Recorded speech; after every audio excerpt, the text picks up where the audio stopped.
Sukan karate menutup tirainya hari ini. Ia menyaksikan Kem Malaysia berjaya melepasi sasaran satu pingat. Menyaksikan keseluruhannya satu emas, dua perak berjaya dibawa pulang. Dan lebih membanggakan, ia disumbangkan oleh barisan atlet yang pertama kali membuat penampilan di pentas tamasya kedua terbesar itu. Pencapaian di Sukan Asia Hangzhou 2022 menyaksikan skuad karate negara berjaya meraih satu emas dan dua perak. Emas disumbangkan oleh Muhammad Arif Afifuddin Abdul Malik yang mengungguli acara komite 84 kg.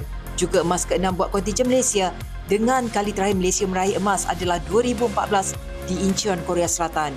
Dua perak pula diraih melalui acara kata wanita individu Lovely and Robert. Lovely kemudiannya turut cemerlang membantu trio kata berpasukan wanita untuk meraih pingat perak kedua pribadinya bersama Natalia Sherawini anak Yampil dan Nancy Nelly Eva Farah Rojin. Lebih membanggakan, ini merupakan penampilan pertama buat kesemua pemenang pingat Kem Karate Negara di Hangzhou sekaligus memberi petanda positif buat Persekutuan Karate Malaysia MAKAF, apatah lagi mereka berusia antara 19 hingga 23 tahun. Kita akan buat juga postmortem di peringkat MAKAF sendiri supaya kita melihat perlukah kita menambah atlet-atlet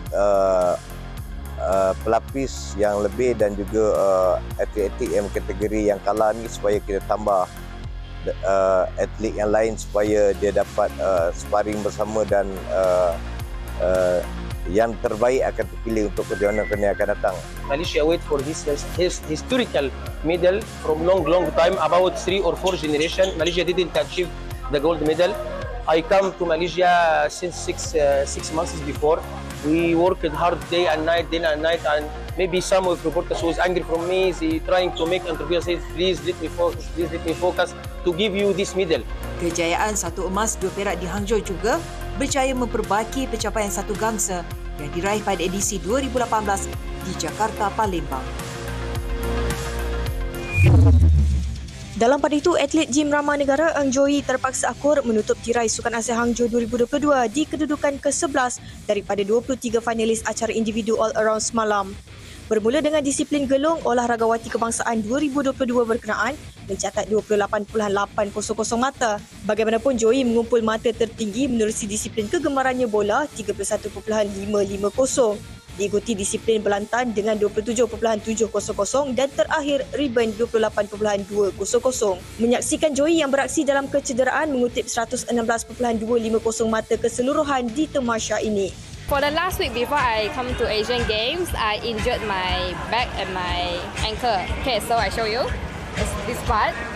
So I see doctor say my ligament tear. So during the last week before I fly to here, I can't even on toes anything. Like I practice also just use my right leg. So it's a very difficult time for me. Apapun, atlet berusia 17 tahun itu berpuas hati dengan pencapaian berkenaan memandangkan ini penampilan pertamanya di pentas Sukan Asia. Apa yang lebih penting buat Joy ketika ini, dia berharap lebih banyak lagi kem latihan dapat disertai di luar negara selepas ini. Susulan venue latihan di Majlis Sukan Negara MSN kurang sesuai untuk berlatih beberapa disiplin mereka. The most important is the ceiling because our Malaysia training center, the ceiling is too low. Like every time when we practice, like when we do a race, when we throw, then suddenly we will hit the ceiling and then like go down like very fast. So we can't practice our race. Kontingen negara menutup tirai Sukan Asia Hangzhou 2022 dengan kutipan 6 pingat emas, 8 perak dan 18 gangsa. Sekaligus menduduki tangga ke-14 daripada 45 negara keseluruhan yang bertanding menyamai kedudukan edisi sebelum ini di Sukan Asia Jakarta Palembang 5 tahun lalu.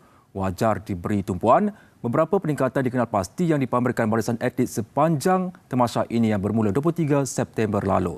Rumusannya bersama wartawan Syakira Zulkifli. 2022 melabuhkan tirainya hari ini. Kutipan 32 pingat keseluruhan yang melebihi sasaran disifatkan sebagai pencapaian memberangsangkan selain berpuas hati dengan prestasi rata-rata barisan atlet negara di sini apabila hanya satu daripada 22 jenis sukan sahaja yang disertai gagal mencapai sasaran iaitu skuad hoki lelaki kebangsaan. Sidang media rumusan kontijen negara di Sukan Asia edisi ke-19 berlangsung siang tadi. Secara keseluruhan, mereka bukan hanya sekadar melepasi sasaran, malah mempamerkan lebih banyak peningkatan pencapaian berbanding edisi terdahulu di Sukan Asia Palembang, Jakarta 5 tahun lalu. Pada awalnya, Malaysia kehilangan 12 pingat apabila tamping bowling dan silat yang menjadi antara sandaran utama tidak dipertandingkan selain ketiadaan Datuk Azizul Hasni Awang yang terpaksa menarik diri susulan kecederaan. Namun ianya tidak menghalang kontijen negara meraih 6 pingat emas menghampiri pencapaian sebelum ini dengan 7 emas. Justru kali ini juga sebanyak 13 jenis sukan berjaya menyumbang pingat di Hangzhou sekaligus memperbaiki pencapaian 12 jenis sukan di Palembang, Jakarta. Dalam pihak kita, Malaysian Contingent memang mempuas hati kerana keseluruhannya berbanding dengan kita punya data dan saiz contingent kita telah dikurangkan dari 400 lebih sampai sekarang 288. Terpenting sekali dia punya nisbah adalah 9. Maksud kita kedudukan kita contingent adalah dipertingkatkan, telah ada maju. Selain itu, daripada 6 pingat emas yang diungguli, ianya disumbangkan dari bukan kalangan atlet regular sekaligus membuktikan kemajuan kontijen negara kini tidak hanya mengharapkan atlet senior sebagai penyumbang pingat.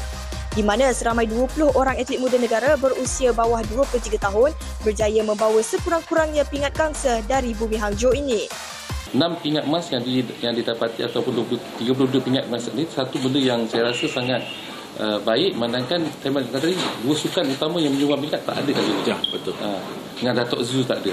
Imagine kalau Datuk Azizul ada tambah 2 pingat emas, kalau tamping bowling yang menyumbang di Jakarta 2, di Incheon dapat pingat perak, di Guangzhou 2010 dapat 2 pingat emas. You imagine berapa banyak pingat kita boleh dapat. So ini perkembangan yang saya rasa kita perlu celebrate because more sport contribute, more athlete contribute to the medal. Apapun sudah pasti akan ada penilaian berdasarkan prestasi di Sukan Asia ini bagi memastikan peningkatan barisan atlet negara menuju ke Sukan Olimpik Paris 2024. Syakira Zulkifli dari Hangzhou, China, Sukan TV3.